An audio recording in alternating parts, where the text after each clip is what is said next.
نحمد صلی اللہ رسول الکریم اما بعد فاعوذ باللہ من الشیطان الرجیم بسم اللہ الرحمن الرحیم انا انزلنا فی لیلۃ القدر وما ادراک ما لیلۃ القدر ان اللہ وملائکۃ یصلون علی النبی یا ایھا الذین آمنوا صلوا علیہ وسلموا تسلیما۔ جناب رسول اللہ صلی اللہ علیہ وسلم کی لیلۃ القدر کے اوپر جو حدیث مبارکہ ہے اس کی تفصیل اور شرح چل رہی ہے۔ حضرت عباد رضی اللہ عنہ کہتے ہیں کہ نبی کریم صلی اللہ علیہ وسلم اس لیے باہر تشریف لائے تاکہ ہمیں شب قدر کی اطلاع فرما دیں، مگر دو مسلمانوں میں جھگڑا ہو رہا تھا۔ حضرت فرمایا کہ میں اس لیے آیا تھا کہ تمہیں شب قدر کی خبر دوں، مگر فلاں فلاں شخص میں جھگڑا ہو رہا تھا کہ جس کی وجہ سے اس کا تعین اٹھا لی گئی ہے۔ کیا بعید ہے کہ یہ اٹھا لینا اللہ کے علم میں بہتر ہو، لہٰذا اس رات کو 9ویں 7ویں 5ویں رات میں تلاش کرو۔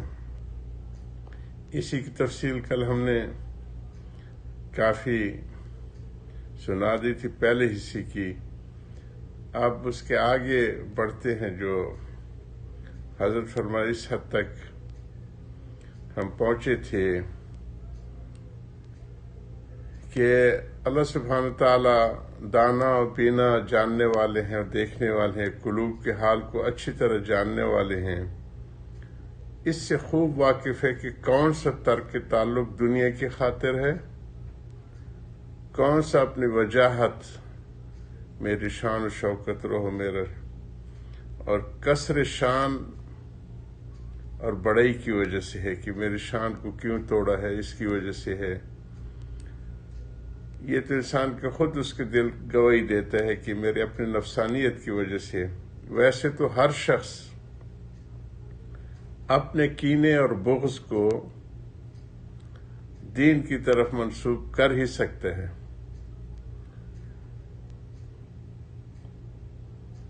دوسرا امر جو حدیث پاک میں آپس کے جھگڑے کا اور کہہ رہے کہ اتنی بڑی خیر سے انسان محروم ہو جاتا ہے، اسی میں ایک جملہ تھا کہ آپس کے اختلافات دین کو ایسے مونڈ دیتے ہیں جیسے کہ موس اس طرح جو ہے دین کو بالوں کو صاف کرتے ہیں۔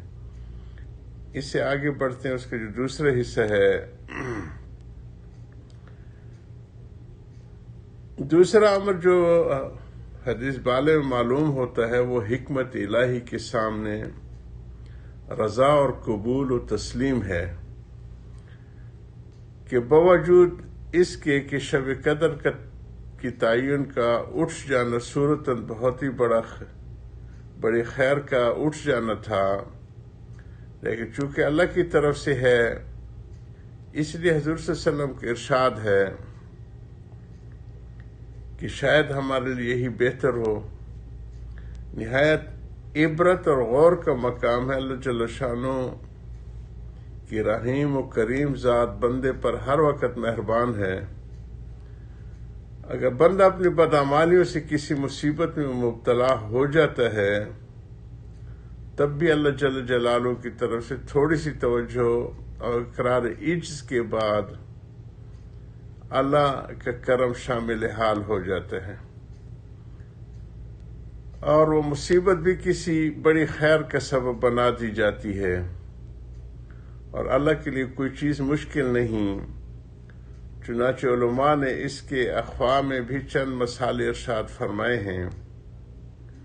اول یہ کہ اگر تعین باقی رہتی تو بہت سی کوتاہ طبع ایسی ہوتی کہ اور راتوں کا اہتمام بالکل ترک کر دیتے، اور اس صورت موجودہ میں اس احتمال پر کہ آج ہی شاید شب قدر ہو متعدد راتوں میں عبادت کی توفیق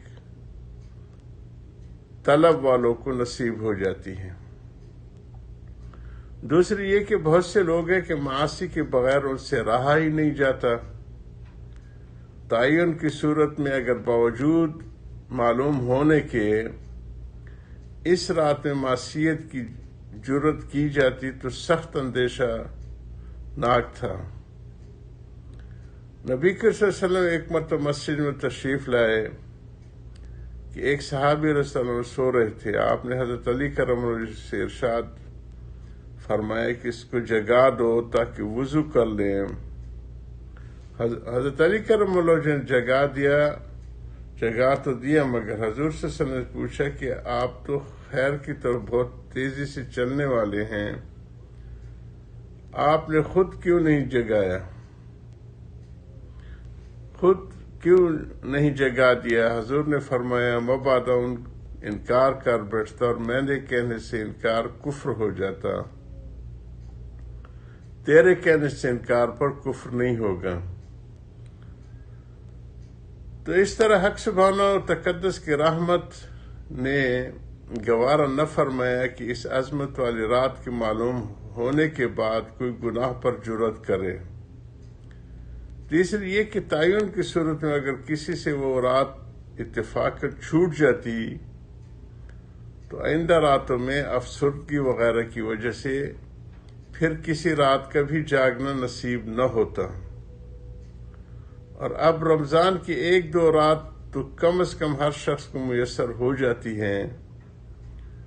چوتھی یہ کہ جتنی راتیں طلب میں خرچ ہوتی ہیں ان کا سب کو مستقل ثواب علیحدہ ملے گا۔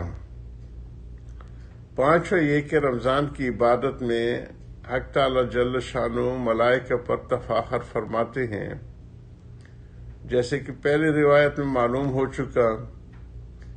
اس صورت میں تفاخر کا زیادہ موقع ہے کہ بندہ باوجود معلوم نہ ہونے کے محض احتمال اور خیال پر رات بھر جاگتے ہیں اور عبادت میں مشغول رہتے ہیں کہ جب احتمال پر اس قدر کوشش کر رہے ہیں کہ اگر بتلا دیا جاتا کہ یہی رات شب قدر ہے تو پھر ان کی کوشش کا کیا حال ہوتا۔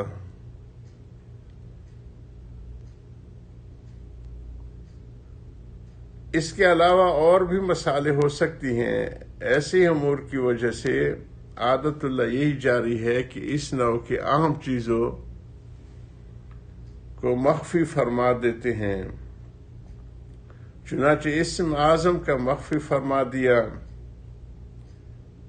اسی طرح جمعے کے دن ایک وقت خاص مقبولیت دعا کا ہے،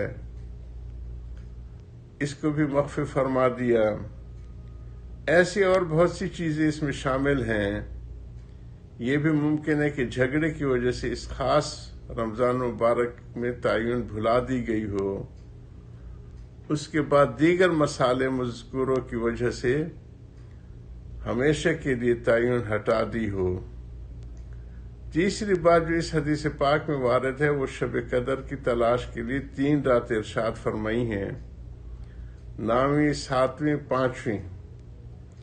دوسری روایت کو ملانے سے اتنا تو محقق ہے کہ تینوں راتیں آخر عشر کی ہیں، لیکن اس کے بعد پھر چند احتمال ہیں کہ آخر عشر میں اگر اول سے شمار کیا جائے تو حدیث کا محمل 29، 27، 25 رات ہوتی ہے، اور اگر آخر سے شمار کیا جائے جیسے کہ بعض الفاظ سے مترشح ہے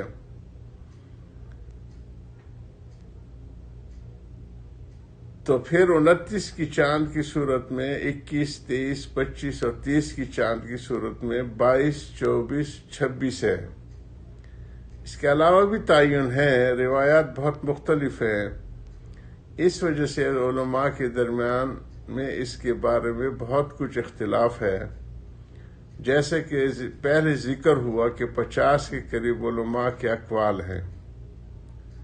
روایات کی کثرت اختلاف کی وجہ محققین کے نزدیک یہ ہے کہ یہ رات کسی تاریخ کے ساتھ مخصوص نہیں بلکہ مختلف سالوں میں مختلف راتوں میں ہوتی ہے، جس کی وجہ سے روایات مختلف ہیں کہ ہر سال نبی کریم صلی اللہ علیہ وسلم نے اس رات کے متعلق مختلف راتوں میں تلاش کا حکم فرمایا ہے۔ یا ربی صلی اللہ علیہ وسلم دائما ابدا حبیبک خیر خلق کلہم، وآخر دعوانا الحمد للہ رب العالمین۔